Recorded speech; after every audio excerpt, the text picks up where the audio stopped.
தூண்களாக இருப்பது ஆண்கள் தான் என்று பேச வந்திருக்கிறேன். எதிரே முன்னாடி பேசின கேள்விகளுக்கு நல்லா பேசினாங்க.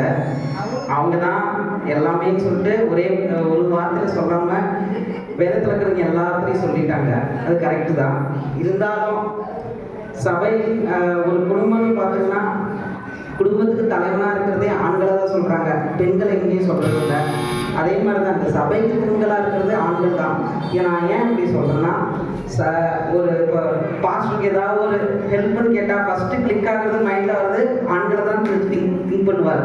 பெண்கள் திங்க் பண்ணுறது ரெண்டாவது பட்சத்தில் தான். அதனால் தூண்களாக இருக்கிறது ஆண்கள் தான். அதே மாதிரி அக்கா சொன்னாங்க பஸ் டிக்கெட் பஸ்ஸு பிடிச்சி நாங்கள் வரன்ட்டு அவங்களுக்கு பஸ் டிக்கெட் ஃப்ரீ பண்ணிட்டாங்க. ஆனால் அதுக்கு பதிலாக பெட்ரோல் விலையும் ஏற்றிட்டாங்க, டிக்கெட் விலையும் ஏற்றிட்டாங்க. அதை சமாளித்து நாங்கள் வரத்துக்குள்ள போதும் போதும் ஆயிடுது.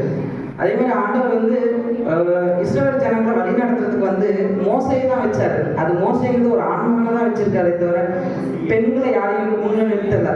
அதனால இந்த சபைக்கு தூண்கள் ஆண்கள் தான் என்று தீர்ப்பு சொல்லுமாறு நடுவர் அவர்களை கேட்டுக்கொள்கிறேன்.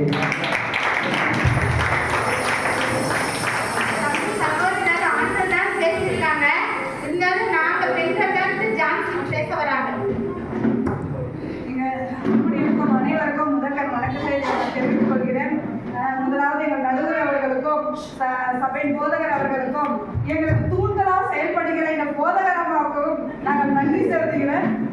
அது மாத்திரமல்ல, எனக்கு முன்பதாக பேசின சகோதரி தேவி அவர்களுக்கும் சபையின் தூண்களாக நாங்கள் தான் ஆண்கள் எப்படி சொல்லி பேசின தம்பி ஸ்டான்லி அவர்களுக்கும் நான் வாழ்த்துகிறேன். அதாவது சபையின் தூண்கள் ஆண்களா பெண்களாங்கும் போது பெண்கள் தான் சொல்லி பேச வந்திருக்கிறேன். முதலாவது பார்க்கும்போது டெபோரா எப்படின்னா ஒரு தைரியமா அந்த சகோதரி தைரியமா அந்த வேதத்தில் பார்க்கும்போது டெபோரா அவங்க ஒரு நீதிபதியாகவும் ஒரு தீர்க்கதரிசியாக இருந்தாங்க. அவங்க எப்படி அவங்க அந்த வேதத்தில் சொல்லிட்டு டெபோராகிய நான் எலும்பும் அளவும் கிராமங்கள் பாழாய் போயினேன். அப்ப ஆண்கள் எங்க போனாங்கன்னு தெரியல. ஆனா அங்க மென்ஷன் பண்ணிருக்குது வேதத்துல, டெபோராகிய நான் எலும்பும் அளவும் கிராமங்கள் பாழாய் போயினேன். அப்ப சகோதரி பெண்களை தான் கர்த்தர் அங்க எழுப்பி இருக்கிறாரு. அது மாத்திரமல்ல, அந்த இஸ்ரவேல பார்க்கும்போது ஒரு பெண்ணா இருந்து ஒரு நியாயம் வழங்குகிறது காரியங்கிறது பெரிய விஷயம். எல்லாருக்கும் தலைமை தாங்கி அதை நியாயம் விசாரித்து வழி நடத்துங்கிறதுங்கிறது ஒரு பெண் தைரியமா செயல்பட்டிருக்கிறார் என்று இந்த வேதத்துல குறிப்பிடப்பட்டிருக்குது. அந்த யுத்தத்திற்கு பாராக்கு யுத்தத்திற்கு போகும்போது நான் என்ன பண்ண மாட்டேன், போக மாட்டேன், நீங்க என் கூட வந்தாதான் போவேன்னு சொல்லி ஆண்கள் கைத்த இடத்துல பெண்கள் கத்தக்க போக தைரியமா தெபோரா கூட போகும்போது அந்த பாராக்கு போனாப்ல. தெபோரா போகும்போதுதான் ஒரு பெண் கையில சிசேராவுக்கு கர்த்தர் ஒப்பு கொடுத்தார் என்று நாங்கள் பார்க்கிறோம் நியாயாதிபதிகள் புஸ்தகத்துல. அடுத்ததாக யாருன்னா தேவன் மறித்து 3ஆம் நாள்ல முதல்ல தரிசனம் கொடுத்தது யாருன்னா ஸ்திரீகளுக்கு தான். அவங்க என்ன பண்ணாங்க, எல்லா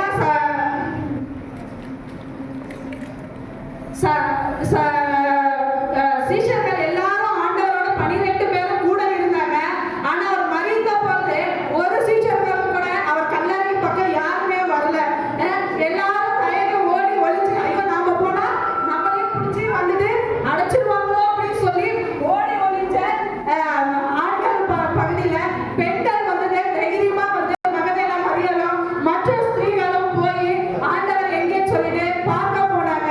அப்ப முதலாவது தரிசனம் யாருக்கு கொடுத்ததுன்னா ஸ்ரீ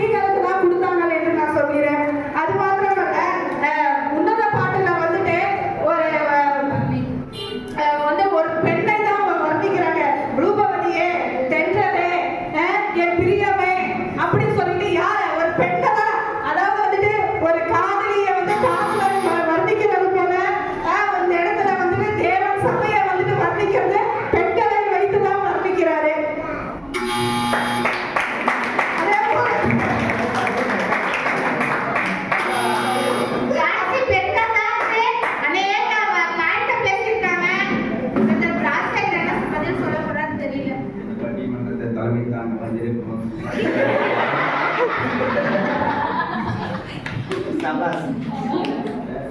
அதுக்கு இந்த பட்டிமன்றத்தை தலைமை தாங்க வந்திருக்கோம், தலைவராக இருக்கும். என்னோட சக போட்டியிட வந்திருக்கிற இந்த சகோதரர்களுக்கும், எங்களை எதிரணியில காத்திருக்கிற சகோதரி அவர்களுக்கும், சபை போதகர் அவர்களுக்கும், வந்திருக்கிற விசுவாச குடும்பங்கள் யாவருக்கும் முதல் அன்பான வாழ்த்துக்களையும் கிறிஸ்துமஸ் நல்வாழ்த்துக்களையும் தெரிவித்துக் கொண்டு என் உரையை தொடங்குகிறேன். அதாவது சபையின் தூண்கள் என்பது, சபை தூண்கள் வந்து ஆண்கள் தான். நீங்க வந்து 2 பேரும் மாத்தி மாத்தி சொல்லிக்கிட்டீங்க. ஆனா வந்து இருந்தாலும் சபைக்கு தூண் வந்து தூணா இருக்காது. கீழே வந்து பேஸ்மெண்ட் இருக்கணும். அந்த பேஸ்மெண்ட் யாருன்னா நாங்க தான். ஓகேவா? அந்த பேஸ்மெண்ட் நாங்க இருக்கிறதுனால தான் நீங்க வந்து சபைக்கு தூணா இருக்கிறீங்க. ஏன்னா நாங்க குடும்பத்துல வந்து எல்லா வேலையும் பார்த்துக்கிறோம். நீங்க வந்து ஆயா வந்து பிரேயர் பண்ணிட்டு போறீங்க பெண்கள் ஜெபத்துல. நாங்க வேலைக்கு போறதுனால தான் நீங்க இங்க வரீங்க.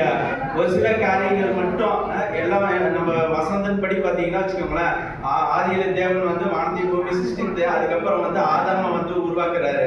அப்ப ஆதாம உருவாக்குறதுக்கு அப்புறம் பாத்தீங்கன்னா ஃபர்ஸ்ட் ஏவாளை உருவாக்கல. ஏன்னா ஃபர்ஸ்ட் ஆதாம் தான் உருவாக்குறாரு. ஏன்னா ஆதாம் தான் வந்து சொல்ற பேச்சு கேட்பான் அப்படின்றதுக்காக தான் ஆதாம உருவாக்குறாரு. சரிங்களா? அப்ப வந்து ஏவாள் வந்து பின்னாடி தான், அதாவது அவனோட ஆதாமோட விழாவிலிருந்து எடுத்துதான் ஏவாளை உருவாக்குறாரு. அப்ப வந்து சபையின் தூண்கள் வந்து ஆண்களே, இறுதியில் அதான்